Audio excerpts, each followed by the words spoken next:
Muy buenas tardes, Manuel. ¿Qué tal, Raquel? ¿Cómo estás? Encantado de estar con vosotros. Bueno, decíamos que hoy en una de esas cámaras, ¿no?, que hay en el Congreso se ha presentado esta propuesta. Es una propuesta de la que hay detrás muchos meses de trabajo, muchas reuniones, muchos grupos de diferentes partes de la geografía española. Cuéntame, ¿cuáles son las claves de lo que hoy se ha presentado y hacia dónde va esta presentación una vez después de que, bueno, pues se ha presentado ese manifiesto principal?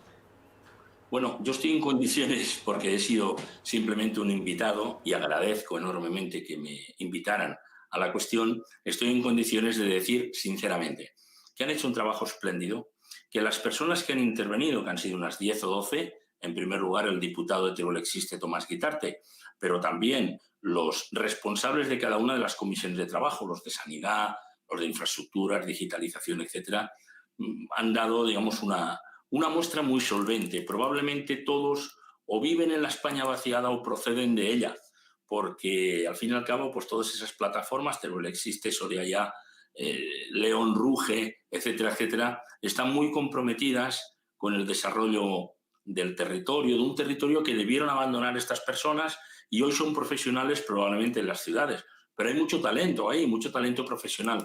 Y la verdad es que han presentado eso que llaman un modelo de desarrollo para España vaciada, que en realidad pues es un centenar, 103 iniciativas, que son todas muy interesantes, algunas de ellas, lógicamente, coincidente con el plan del gobierno.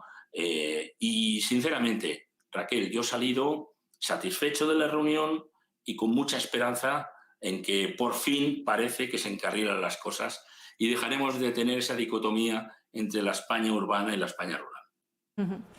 Si miramos un poco a los datos, he estado buceando un poco antes, la verdad que las cifras, bueno, pues realmente son preocupantes, ¿no? Se habla mucho de que el medio rural o el campo son dentro de los grandes olvidados. Por dar algunas cifras a nuestra audiencia, destaca un informe del IBIE que se ha publicado hoy, que el 3% de los españoles no tiene un banco en su municipio. Eso pasa mucho, ¿no?, en ciertas zonas de España, que 1 de cada 3 municipios ha perdido el 25% de su población desde el comienzo del siglo XXI. Son solo un par de datos, ¿no?, pero que nos dan, cuando nos ponemos a mirar las cifras, cuenta del impacto de lo que está sucediendo en las regiones rurales y en el campo, y al final las consecuencias que todo ello tiene sobre el desarrollo rural y local, y que al final, bueno, pues es lo que nos sucede a todos como modelo de país.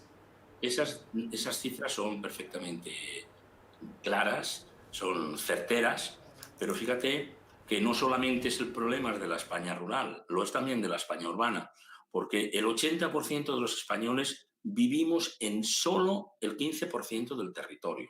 Y eso quiere decir que tenemos una España despoblada, pero una España también, en muchos casos, superpoblada. Y eso es muy mala noticia, porque a efectos del medio ambiente, a efectos de la salud, a efectos de la economía y a efectos del bienestar de los ciudadanos, pues no es conveniente que esto suceda así.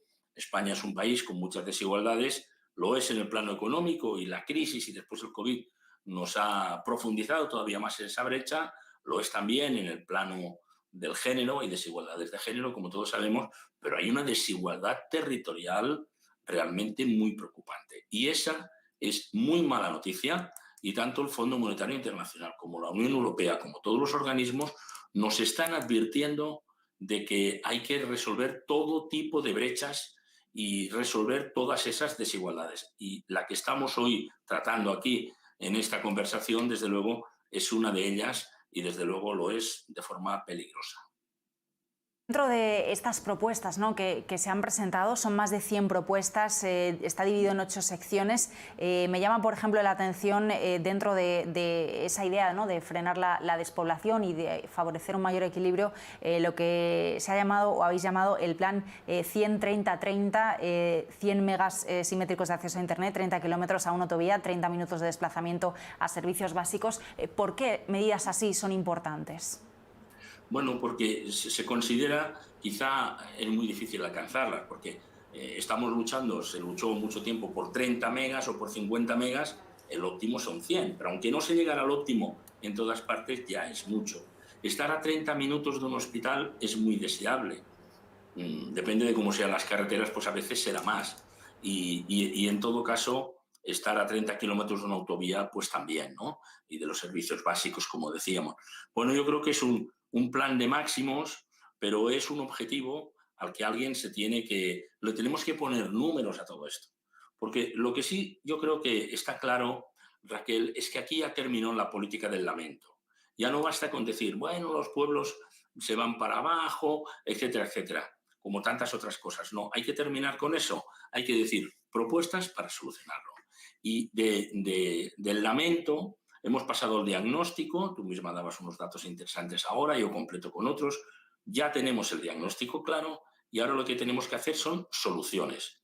Y ese plan de 100-30-30 es básicamente poner un objetivo que sería deseable que se alcanzara, o cuanto más cerca nos quedemos, mejor.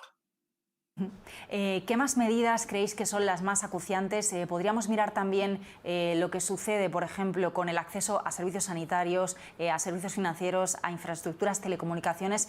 Dentro del diagnóstico que se ha hecho, ¿no?, sobre las necesidades mayores dentro de los diferentes sectores, ¿cuáles crees que son las más prioritarias, lo que debería ser la primera línea dentro de esa acción? Bueno, la gente se va de los pueblos porque no hay trabajo.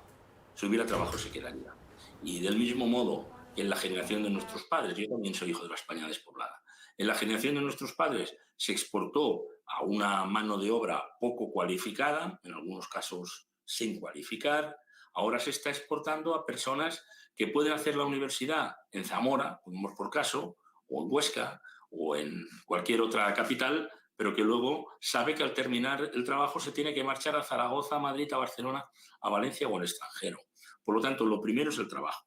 En un estudio que realizamos hace muy poco en Next Educación, una entidad que yo presido, y lo presentamos en el Senado el día 29 de marzo, decíamos cuál es la percepción de lo que la gente se queja, cómo estamos con relación a hace 2 años, ¿no?, con aquella manifestación del 31 de marzo de 2019 en las calles de Madrid, se llamó la revuelta de la España vaciada. Bueno, la gente, casi la mitad considera que estamos mínimamente mejor, solo el 11% cree que estamos mejor, la cuarta parte, un 24%, cree que estamos igual y un 20% cree que estamos peor. Señalan falta de trabajo, una debilidad creciente de los servicios sanitarios, por ejemplo, con relación incluso también a las farmacias rurales, la retirada de las entidades bancarias del territorio. Eso es muy difícil, tener dinero líquido en el territorio. A lo mejor el cajero más cercano, y esperemos que tenga dinero y que funcione, a lo mejor está a 20 kilómetros, sin exagerar. Bueno, todas esas razones que se tratan de cubrir y de superar. Ahora he visto que Correos está utilizando gracias a Dios, algunas oficinas de correos para convertirlas y poner allí un cajero, etcétera. Todo eso está en evolución, todo eso está en funcionamiento, pero si hubiera trabajo, la gente no se marcharía. Por eso, apoyar a los emprendedores es vital, porque crearán trabajo para ellos, para sus familias, y desde luego pueden salvar un pueblo y ayudar a que se mantenga una comarca. Dentro de las medidas, ¿no?, dentro de bueno, pues estas propuestas que se están haciendo, Manuel, el Gobierno, ¿qué planes tiene, cómo casan y en qué medida con la radiografía o el análisis que se está haciendo? ¿Cuáles son los aciertos, los errores o el camino, ¿no?, común que se está viendo dentro de, por un lado, lo que se propone desde estos colectivos y, por otro lado, la agenda del Gobierno? Bueno, hay una buena noticia, y es que aquella promesa que en un debate que organizamos en la Academia de Televisión antes de las últimas elecciones hizo Pedro Sánchez, de que crearía un ministerio sobre el reto demográfico si ganaba las elecciones, eso se ha cumplido, y por eso tenemos hoy la Secretaría General del Reto Demográfico, que hemos tenido una buena noticia, y es que se nombró para ese puesto a Paco Boya.